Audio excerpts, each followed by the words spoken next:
Hi అండి, welcome to my channel. అయితే AP ఉద్యోగులకి సంబంధించి ఇప్పుడిప్పుడే మనకి సూపర్ గుడ్ న్యూస్ అయితే రావటం జరిగిందండి.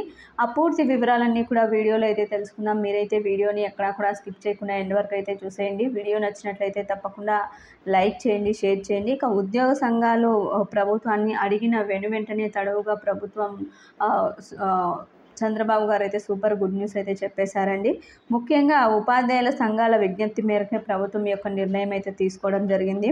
ఉపాధ్యాయ సంఘాల విజ్ఞప్తి మేరకి ఈ నెల 13వ తేదీన పాఠశాలన్నీ కూడా పునః ప్రారంభించాలని ప్రభుత్వం అయితే నిర్ణయించిందండి. 12వ తేదీన పాఠశాలలు తిరిగి తెరుచుకోవాల్సి ఉండగా సీఎంగా ప్రమాణ స్వీకారం అయితే చేయబోతున్నారు చంద్రబాబు గారు. ఆ కార్యక్రమానికి హాజరయ్యేందుకు వెసులుబాటు కల్పించాలని పలు ఉద్యోగులు, ఉద్యోగ సంఘాలు అయితే కోరారండి.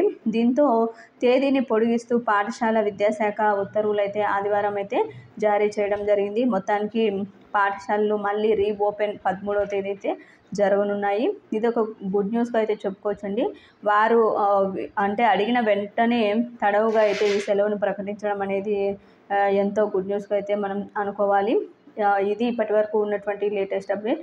మీకు వీడియో నచ్చినట్లయితే తప్పకుండా లైక్ చేయండి, షేర్ చేయండి. Thank you for watching.